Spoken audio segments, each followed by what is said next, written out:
Halo semuanya, selamat datang di Daunet Films. Di video sebelumnya kita udah pernah ngebahas tentang NFT, blockchain, bahkan di video-video sebelumnya kita udah ngebahas tentang sebuah ekosistem yang jadi satu dan membentuk sebuah ekosistem yang luar biasa banget. Hari ini kita akan membahas sesuatu yang berhubungan sama blockchain, DeFi, dan lain-lain yang belum pernah kita bahas sebelumnya, yaitu liquidity pool.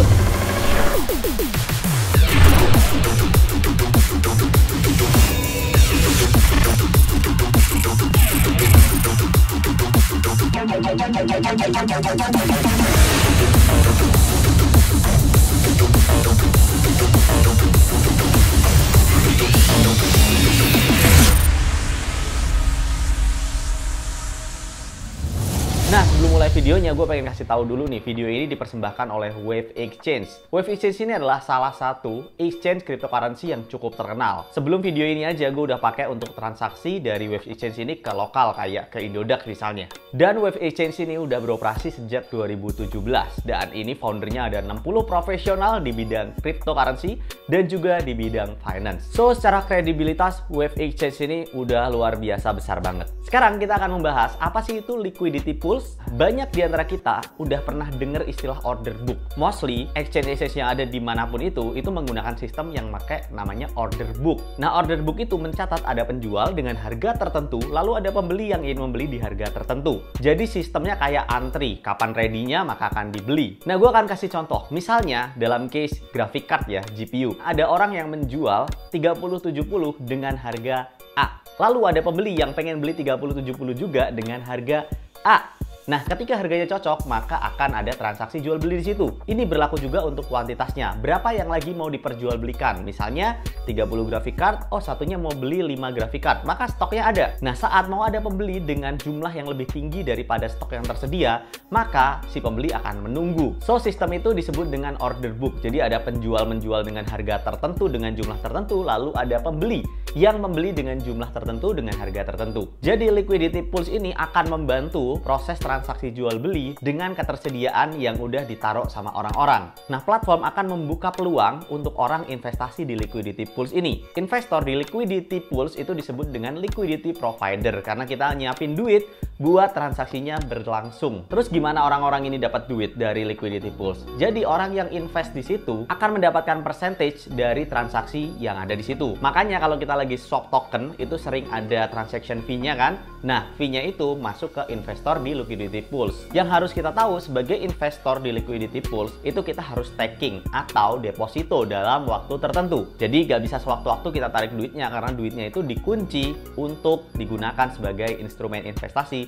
di liquidity pools. Staking ini kalau di istilah tradisionalnya adalah taruh duit lalu tinggal beberapa saat dan dapetin bunganya. Jadi mirip kayak deposito. Nah, kenapa kita bisa santai banget sebagai investor di liquidity pools? Itu karena mostly platform-platform itu menggunakan yang namanya AMM atau Automated Market Making, di mana proses transaksinya itu udah disetting secara algoritma canggih, di mana transaksinya udah terjadi secara otomatis gitu aja. Dan pembagian fee juga udah dilakukan secara otomatis. Nah, biasanya ketika kita masukin di liquidity pools itu akan ada 2 pair token yang kita bisa masukin. Contohnya di sini kita lihat ya, kalau dari Wave Exchange sendiri itu ada beberapa pilihan. Misalnya kita di sini pilih pairingnya itu yang WX/USDN, artinya kita lagi mau menjaga transaksi dari WX dan USDN. Nah, jadi di sini kita akan menentukan pairing mana yang paling cocok dengan profil resiko kita. Nah, lalu kita akan dapat percentage dari transaksi dari WX dan USDN tersebut. Nah, Wave Exchange ini apa sih? Ini adalah koin native dari Wave sendiri. Nah, Wave Exchange ini pakai jaringannya Wave. Jadi di sini dia lebih hemat efisien dari gas fee-nya sendiri dan juga transaksinya bisa berlangsung dengan cepat. Nah, kalau tadi WX itu adalah native daripada Wave sendiri, nah sekarang USDN ini adalah ya sebenarnya koin yang berpatokan pada harga USD. Jadi perbandingan rasionya akan selalu 1:1. Nah, dengan rasio 1:1 ini bisa dibilang lebih aman. Nah, dengan USDN ini kita itu udah langsung bisa transaksiin dengan koin market terkenal. Contohnya kayak BTC ya, Bitcoin, Ethereum, USDT, LTC, dan lain-lain. Nah, sekarang kita lihat garis besarnya secara Wave Exchange ini ya. Meskipun tadi udah gue bilang di awal, Wave Exchange ini pakai sistem DeFi. Jadi ini mirip seperti transaksi tradisional. Cuman bedanya dengan teknologi blockchain DeFi ini, hasilnya lebih efisien, lebih aman juga, dan juga lebih mudah. Dan juga kalau misalnya kita ngomongin Wave Exchange ini, itu lengkap banget di dalamnya. Dari berbagai jenis crypto aset sampai tools-tools untuk investasi lainnya. Kayak contohnya yang tadi, yaitu Liquidity Pools. Nah, yang paling terkenal ini adalah yang namanya Lambo Investment. Jadi APY-nya itu bisa sampai 60%. Nah, sekarang kita bahas Liquidity Pools punyanya Wave Exchange. Kira-kira di dalamnya ini ada instrumen apa aja ya? Yuk, langsung kita lihat satu-satu. Yang pertama adalah WXUSDN, yang kedua ada Waves USDN, yang ketiga adalah BTC USDN, yang keempat ada Ethereum USDN, yang keempat ada USDT USDN. Nah, kalau misalnya kalian lihat di Wave Exchange itu ada yang namanya APY atau TAPY.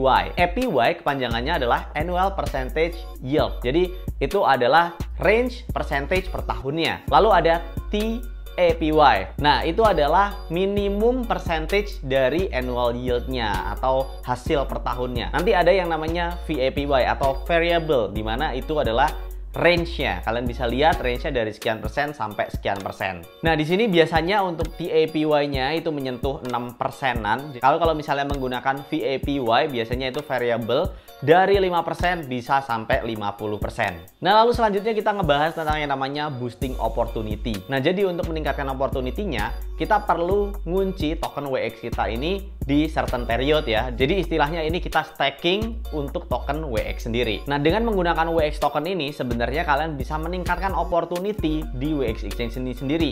Kenapa? Ya karena memang udah satu ekosistem. Jadi mereka sampai menyediakan hadiah untuk setiap transaksinya. Kayak misalnya 5% dari transaksi dan masih banyak hadiah mingguan lainnya. Nah, sekarang yuk kita coba gimana caranya kita masukin ke Liquidity Pools-nya. Yang pertama kita tinggal konekin wallet kita. Yang kedua kita deposit aset, lalu kita beli aset ya, baik kripto. Nah, lalu kita pergi ke Liquidity Pools. Nah, lalu kita beli Liquidity Pools dan klik deposit button. Nah, lalu setelah itu kalian tinggal pilih mana aset yang kalian mau beli, lalu masukin angkanya mau berapa yang kalian mau deposit di sini, atau kalian mau maksimalin aja dengan klik yang max nih. Lalu kita pilih deposit and stake. Udah deh, transaksi kita udah diproses dan kita tinggal tunggu waktunya aja. Nah, lalu gimana dengan boostingnya? Nah, kayak tadi gue bilang, kita harus punya WX-nya dulu nih. Kita beli aja di trading section, lalu kita beli WX. Setelah kita punya WX, kita bisa ke WX staking atau boosting page di sini. Lalu kita pilih lock up period. Nah, kita masukin aja di sini lock. Nah, gitu caranya. Gampang kan pakai Liquidity Pools yang ada di Wave Exchange ini. Oke guys, itu aja untuk topik kali ini, Liquidity Pools. Ingat-ingat ya, mungkin nanti suatu hari di platform-platform Indonesia ada Liquidity Pools, kalian juga bisa pakai itu. Itu aja untuk topik Liquidity Pools. Thank you for watching and always out of the box.